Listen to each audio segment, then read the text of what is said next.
ಲೋಕಸಭಾ ಚುನಾವಣಾ ಪ್ರಚಾರಕ್ಕೆ ನಮೋ ಶಂಖನಾಥವನ್ನ ಓದೋದಕ್ಕೆ ಸಿದ್ಧತೆಯನ್ನ ಮಾಡಿಕೊಂಡಿದ್ದಾರೆ. 4 ದಿನ ನೂರಾರು ಕಾರ್ಯತಂತ್ರಿಗೆ ಮತ ಕಬ್ಜವನ್ನ ಮಾಡೋದಕ್ಕೆ ನಮೋ ಎಂಟ್ರಿ ಆಗ್ತಾ ಇದೆ. 3ನೇ ಬಾರಿಯೂ ಆಧಿಪತ್ಯ ಸ್ಥಾಪನೆಗೆ ಕಮಲ ಹಪ್ಪಿಸ್ತಾ ಇದೆ. ದಕ್ಷಿಣದಲ್ಲಿ ಕಮಲವನ್ನ ಅರಳಿಸೋದಕ್ಕೆ ಕೇಸರಿ ಹೈಕಮಾಂಡ್ ಕಣ್ಣನ್ನ ಹಾಕಿರುವಂತದ್ದು. ನಿಜಕ್ಕೂ ಕೂಡ 2024ರ ಈ ಸೆಂಟ್ರಲ್ ಎಲೆಕ್ಷನ್ ಅನ್ನೋದು ಪ್ರತಿಷ್ಠೆಯ ಕಣ ಅಂತಾನೆ ಹೇಳ್ಬೋದು. 3ನೇ ಬಾರಿಯೂ ಗೆದ್ದು ವಿಜಯ ಪತಾಕೆಯನ್ನ ಹಾರಿಸೋದಕ್ಕೆ ಪ್ರಧಾನಿ ನರೇಂದ್ರ ಮೋದಿಯವರು ಕೂಡ ಹರಸಾಹಸವನ್ನ ಪಡ್ತಾ ಇದ್ದಾರೆ. ಅಭಿವೃದ್ಧಿಯ ಅಸ್ತ್ರದೊಂದಿಗೆ ಈಗ ಬಿಜೆಪಿ ಲೋಕಸಭಾ ಚುನಾವಣೆಗೆ ತಯಾರಿಯನ್ನ ಆರಂಭಿಸಿರುವಂತದ್ದು. ಅದರಲ್ಲೂ ಕೂಡ ಪ್ರಧಾನಿ ನರೇಂದ್ರ ಮೋದಿಯವರು ದಕ್ಷಿಣದ ದಂಡಯಾತ್ರೆಯನ್ನ ಆರಂಭಿಸುತ್ತಾರೆ. ಪ್ರಮುಖವಾಗಿ ಲೋಕಸಭಾ ಚುನಾವಣೆಗೆ ಪ್ರಧಾನಿ ನರೇಂದ್ರ ಮೋದಿಯವರು ಶಂಖನಾದವನ್ನ ಮೊಳಗಿಸಿದ್ದಾಗಿದೆ. ಉತ್ತರ ಭಾರತದಲ್ಲಿ ಈಗಾಗಲೇ ಒಂದಿಷ್ಟು ರಾಜ್ಯಗಳಲ್ಲಿ ಪ್ರಚಾರವನ್ನ ನಡೆಸ್ತಾ ಇದ್ದಾರೆ. ಅದೇ ರೀತಿಯಾಗಿ ಕರ್ನಾಟಕದಲ್ಲೂ ಕೂಡ ಪ್ರಧಾನಿ ನರೇಂದ್ರ ಮೋದಿಯವರು ಪ್ರಚಾರವನ್ನ ನಡೆಸಲಿದ್ದಾರೆ. ಹಾಗಾದ್ರೆ ಎಲ್ಲಿಂದ ಯಾವ ತಾರೀಕಿನಿಂದ ಪ್ರಧಾನಿ ನರೇಂದ್ರ ಮೋದಿಯವರು ಪ್ರಚಾರವನ್ನ ನಡೆಸ್ತಾರೆ? ಪ್ರಮುಖವಾಗಿ ನೋಡೋದಾದ್ರೆ ಅಭಿವೃದ್ಧಿ ಅಸ್ತ್ರದೊಂದಿಗೆ ಮತಭೂಮಿಗೆ ಈಗ ನರೇಂದ್ರ ಮೋದಿಯವರು ಎಂಟ್ರಿಯನ್ನ ಕೊಡ್ತಾ ಇರುವಂತದ್ದು. ಅಂದ್ರೆ ಯಾವುದೇ ಲೋಕಸಭಾ ಚುನಾವಣೆ ಇರಲಿ, ಎಲೆಕ್ಷನ್ ಇರಲಿ, ಆಡಳಿತಾರೂಢದಲ್ಲಿರುವಂತ ನಾಯಕರು ಅಭಿವೃದ್ಧಿ ಕಾರ್ಯಕ್ರಮಗಳನ್ನ ಮುಂದಿಗೆ ಇಟ್ಟುಕೊಂಡು ಜೊತೆಗೆ ಒಂದಿಷ್ಟು ಕಾರ್ಯಕ್ರಮಗಳಿಗೆ ಚಾಲನೆಯನ್ನ ಕೊಡ್ತಾ ಲೋಕಸಭಾ ಚುನಾವಣೆಗೆ ತಯಾರಿಯನ್ನ ಆರಂಭಿಸುತ್ತಾರೆ. ಅದೇ ರೀತಿಯಾಗಿ ಇತ್ತೀಚೆಗಷ್ಟೇ ತಮಿಳುನಾಡಲ್ಲಿ ನಡೆದಂತ ಒಂದು ಕಾರ್ಯಕ್ರಮದಲ್ಲಿ ಪ್ರಧಾನಿ ನರೇಂದ್ರ ಮೋದಿಯವರು ಭಾಗಿಯಾಗಿದ್ರು. ಅಲ್ಲಿ ವಿವಿಧ ಯೋಜನೆಗಳಿಗೆ ಚಾಲನೆಯನ್ನ ಕೊಟ್ಟರು.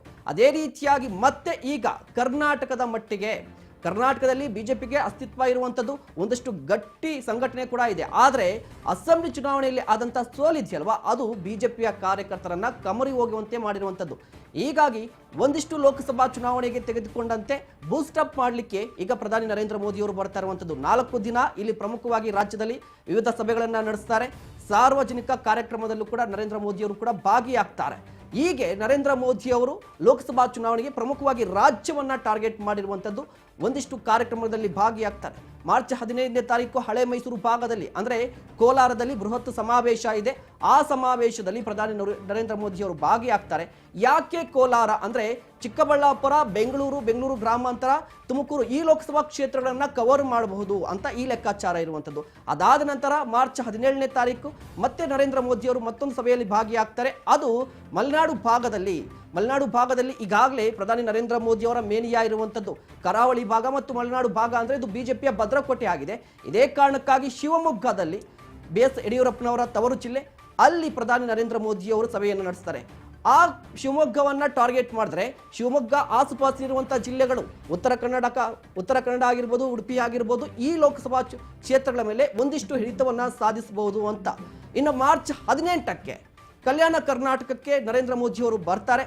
ಅಲ್ಲಿ ಗಡಿ ಜಿಲ್ಲೆ ಆಗಿರುವಂತಹ ಬೀದರ್ನಲ್ಲಿ ಚುನಾವಣಾ ಸಮಾವೇಶವನ್ನ ಹಮ್ಮಿಕೊಳ್ತಾರೆ. ಆ ಸಮಾವೇಶದಲ್ಲಿ ಯಾರೆಲ್ಲ ಭಾಗಿಯಾಗ್ತಾರೆ ಅಂದ್ರೆ ಸ್ಥಳೀಯವಾಗಿರುವಂತಹ ಬಿಜೆಪಿಯ ನಾಯಕರು ಭಾಗಿಯಾಗ್ತಾರೆ. ಜೊತೆಗೆ ಬೀದರ್ನಲ್ಲಿ ನಡೆಯುವಂತಹ ಈ ಕಾರ್ಯಕ್ರಮ ಕಲ್ಯಾಣ ಕರ್ನಾಟಕ ಭಾಗದಲ್ಲಿರುವಂತಹ ಜಿಲ್ಲೆಗಳಿಗೆ ಒಂದಿಷ್ಟು ಎಫೆಕ್ಟ್ ಅನ್ನ ಕೊಡುತ್ತೆ. ಇನ್ನು ಮಾರ್ಚ್ 19ನೇ ತಾರೀಕು ಕಿತ್ತೂರು ಕರ್ನಾಟಕ ಭಾಗದಲ್ಲಿ ಮತ್ತೊಂದು ಸಭೆಯನ್ನು ನಡೆಸ್ತಾರೆ. ಹೀಗೆ 4 ಸಭೆಗಳನ್ನು ನಡೆಸ್ತಾರೆ. 4 ಭಾಗಗಳಲ್ಲಿ, ಒಂದು ಹಳೆ ಮೈಸೂರು ಭಾಗದಲ್ಲಿ, ಕಲ್ಯಾಣ ಕರ್ನಾಟಕ, ಹಳೆ ಮೈಸೂರು ಭಾಗದಲ್ಲಿ, ಹೀಗೆ ಎಲ್ಲಾ ರೀತಿಯಾಗಿ ಇಡೀ ಕರ್ನಾಟಕವನ್ನ ಪ್ರಧಾನಿ ನರೇಂದ್ರ ಮೋದಿಯವರು ಆವರಿಸಿಕೊಳ್ತಾರೆ. ಹಾವೇರಿ, ಬೆಳಗಾವಿ ಈ ಲೋಕಸಭಾ ಕ್ಷೇತ್ರಗಳು ಕೂಡ ಕವರ್ ಮಾಡ್ತಾರೆ. ಅಂದ್ರೆ 4 ದಿನಗಳ ಕಾಲ ಪ್ರಧಾನಿ ನರೇಂದ್ರ ಮೋದಿಯವರು ಕರ್ನಾಟಕದಲ್ಲೇ ಇದ್ದು ಮತ ಕಬ್ಜಾ ಮಾಡಲಿಕ್ಕೆ ಹೋಗ್ತಾರೆ. ಈ ಮೂಲಕ ಲೋಕಸಭಾ ಚುನಾವಣೆಗೆ ಪ್ರಧಾನಿ ನರೇಂದ್ರ ಮೋದಿ ಅವರು ಕೂಡ ಈಗಾಗಲೇ ಎಲ್ಲಾ ರೀತಿಯ ಪ್ಲಾನ್ಗಳನ್ನ ಹಾಕಿರುವಂತದ್ದು. ಒಂದು ಕಡೆ ಉತ್ತರ ಕರ್ನಾಟಕ ಭಾಗದಲ್ಲಿ ಬಿಜೆಪಿಗೆ ಅಸ್ತಿತ್ವ ಇದ್ರೂ ಕೂಡ ಅಸೆಂಬ್ಲಿ ಚುನಾವಣೆಯಲ್ಲಿ ಆದಂತಹ ಸೋಲಿದೆಯಲ್ವಾ, ಆ ಸೋಲನ್ನ ಮರೆಸುವಂತಹ ಚಾರ್ಮ್ ಬೇಕಾಗಿದೆ, ಬೂಸ್ಟರ್ ಡೋಸ್ ಬೇಕಾಗಿದೆ ಬಿಜೆಪಿಗೆ. ಆ ಬೂಸ್ಟರ್ ಡೋಸ್ ಅನ್ನ ಪ್ರಧಾನಿ ನರೇಂದ್ರ ಮೋದಿ ಅವರು ಕೊಡಲಿದ್ದಾರೆ. ಅದು ಯಾವ ಮುಖಾಂತರ ಅಂದ್ರೆ ಭರ್ಜರಿ ಕಾರ್ಯಕ್ರಮಗಳನ್ನ ಮಾಡುವ ಮೂಲಕ. ಬರೋಬ್ಬರಿ 15ಕ್ಕೂ ಹೆಚ್ಚು ಕಾರ್ಯಕ್ರಮಗಳು ಹಮ್ಮಿಕೊಂಡಿರುವಂತದ್ದು. ಆ ಮೂಲಕ ಲೋಕಸಭಾ ಚುನಾವಣೆಗೆ ಬಿಜೆಪಿ ಹಾಗೆ ಕಾಂಗ್ರೆಸ್ ಈಗಾಗಲೇ ತಯಾರಿಯನ್ನು ಆರಂಭಿಸಿರುವಂಥದ್ದು. ಅದರಲ್ಲೂ ಕೂಡ ಬಿಜೆಪಿಗೆ ಅಸ್ತ್ರವಾಗಿರುವಂಥದ್ದು. ಬಿಜೆಪಿಯ ಅಸ್ತ್ರ ಯಾವುದು? ಪ್ರಧಾನಿ ನರೇಂದ್ರ ಮೋದಿಯವರ ಫೇಸ್ ಅನ್ನ ಇಟ್ಕೊಂಡು ಈ ಬಾರಿ ಕೂಡ ಲೋಕಸಭಾ ಚುನಾವಣೆಯನ್ನ ಎದುರಿಸಲಿಕ್ಕೆ ಬಿಜೆಪಿ ಈಗಾಗಲೇ ಎಲ್ಲಾ ರೀತಿಯ ಪ್ಲಾನ್ಗಳನ್ನ ಹಮ್ಮಿಕೊಂಡಿರುವಂಥದ್ದು. ಕಾದು ನೋಡಬೇಕಾಗುತ್ತೆ. ಅಸೆಂಬ್ಲಿ ಚುನಾವಣೆಯಲ್ಲಿ ಆದಂತಹ ಸೋಲಿದೆಯಲ್ವಾ, ಅದನ್ನ ಮರೆಸುವಂತಹ ಕೂಡ ಸೋಲನ್ನು ಮರೆಸ್ತಾರಾ ಅಥವಾ ಯಾವ ರೀತಿ ಇರುತ್ತೆ ಅಂತ ಪ್ರಮುಖವಾಗಿ ಚಂದ್ರಕಲಾ. ಯಾಕಂದ್ರೆ ಅಸೆಂಬ್ಲಿ ಚುನಾವಣೆಯಲ್ಲಿ ಸೋಲೆ ಇತ್ತು. ಯಾಕಂದ್ರೆ ಮೋದಿ ಅವರ ಹವಾ ನಡೀತಾ ಅಂದ್ರೆ ಇಲ್ಲ ಅಂತ ಹೇಳ್ಬೋದು ಅಸೆಂಬ್ಲಿ ಚುನಾವಣೆಯಲ್ಲಿ. ಅದು ವರ್ಕೌಟ್ ಆಗುತ್ತೆ, ರ್ಯಾಲಿ ಮಾಡಿದ್ರು ಕೂಡ ವರ್ಕೌಟ್ ಆಗ್ಲಿಲ್ಲ. ಯಾಕಂದ್ರೆ